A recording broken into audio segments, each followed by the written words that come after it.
Thank you so much. Look forward to it, John. Good evening and welcome to the program.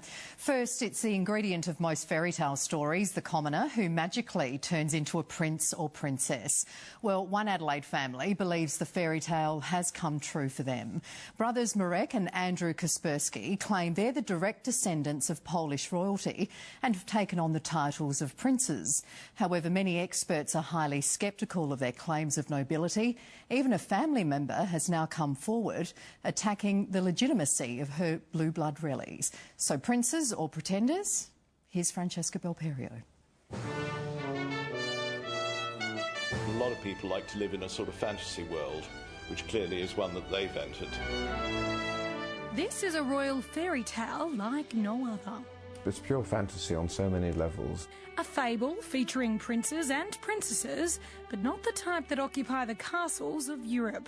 This wannabe regal family lives in suburban Adelaide. When I first met him, he was like in a polo shirt, jeans, odd socks, and some Dunlop volleys. Meet his Serene Highnesses, Prince Marek and Prince Andrew Kaspersky, and their princesses, Petrina and Elizabeta.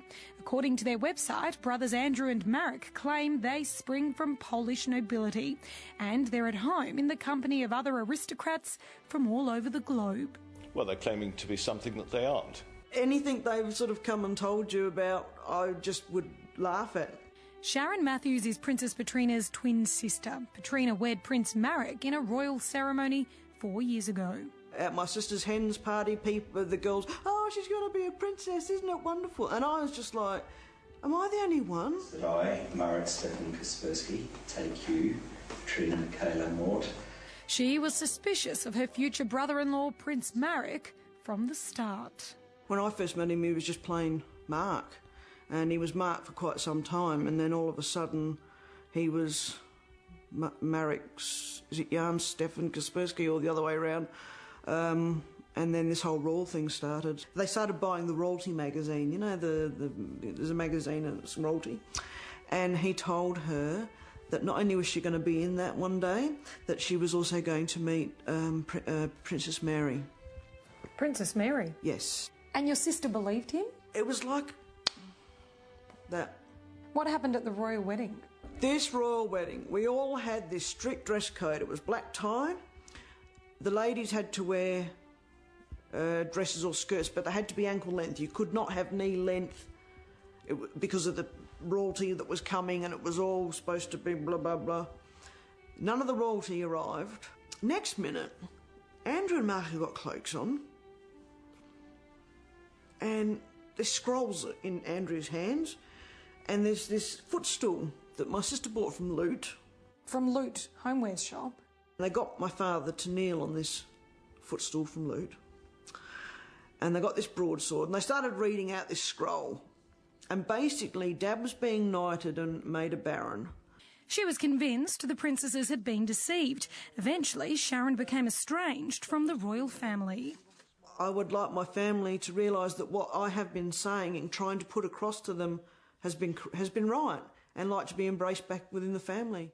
Poland has non-royal princes, the equivalent of English dukes, but the Kasperskys' name will not be found amongst the list. There are about 20-odd Polish princely families, and the Kasperskys, unless they are unknown to me, and I've been in the field for 20 years, simply do not exist as a title family.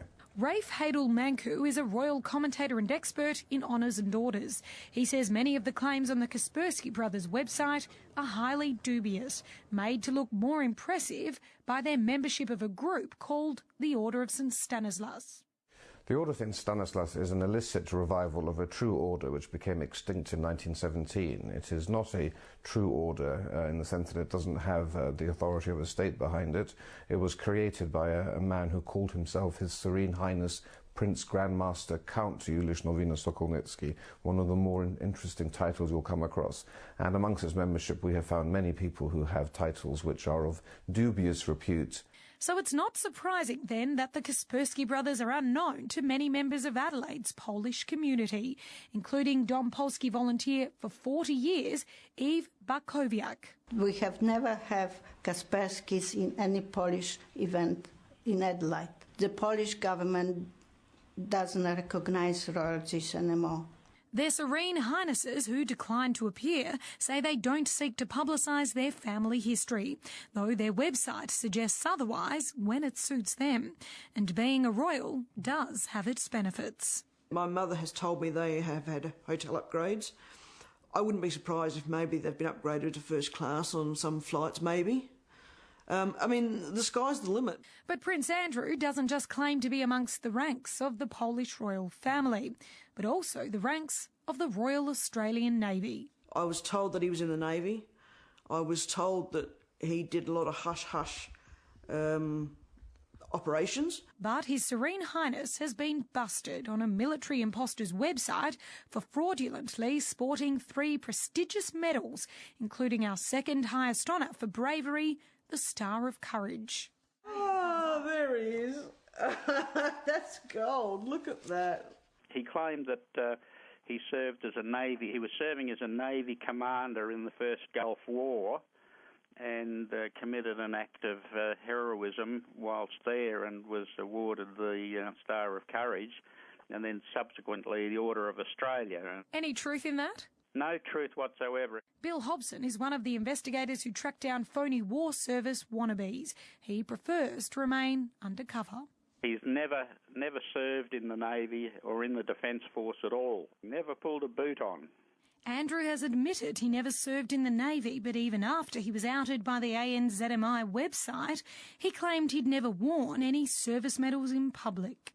If you look at the photos on the website, they're very clearly wearing them and some other funny medals as well. Amongst his decorations is also the Order of Australia. But when you search for his name on the Australian Honours website, you get a big fat 0. He's a liar, a wannabe and a fraud. They're claiming to be something that they aren't. There are all sorts of famous people that they claim to have met and dealt with on the internet.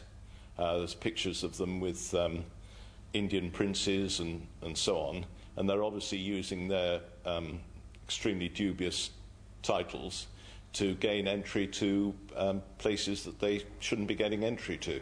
Lord Richard Bridgman is the 7th Earl of Bradford in England. He runs a website called faketitles.com and exposes wannabes. He says the practice of purchasing fake titles is rife in Australia and New Zealand. Incredibly common. I mean, I've come across numerous cases. There's somebody who's actually in court in Brisbane, in Queensland, who his case is coming up, who's been using his fake title there to run basically Ponzi schemes and also schemes whereby people who are looking for loans put up a lot of money up front, and then, having paid the money, the loan never materialises. And he's used his title in trying to sell that to people. There's no suggestion of anything like that from the Kaspersky brothers, but the Earl is not impressed by their over-the-top claims. Seem to be members of some pretty dubious orders as well, which presumably are things that they've purchased, probably on the internet, to make themselves appear to be an awful lot grander than they actually are. And it's not difficult to purchase a title online. We found one website selling titles of nobility for around $200 each. I could be a baroness for $256 by the time you leave here today. When you see that the rituals and the elaborate installation ceremonies for some of these orders of chivalry and titles, you realise that they're simply trying to ape the royal family and what they do, and they are really, I think, Walter Mitty characters living in cloud cuckoo land. Today, the Kasperskys sent us a response via their solicitor, saying the legitimacy of their titles had been recognised by the International Tribunal of Justice in 2008. Their membership of the Order of St Stanislas is purely part of their charitable works, and that Andrew Kaspersky knows nothing of the website exposing his military claims. When he used to say that when the European Court granted them their titles and lands and all the millions of dollars in, is it reparations? Something along those lines, that we'd all be right. None of us would ever have to worry again, and he'd take care of us all. And so somehow... So he believed, or he was telling you that he was going to be extremely wealthy? Yeah. I was just like, oh yeah, righto, Mark. And the Kaspersky brothers say they have not benefited financially from their claimed nobility. Francesca Belperio with that report.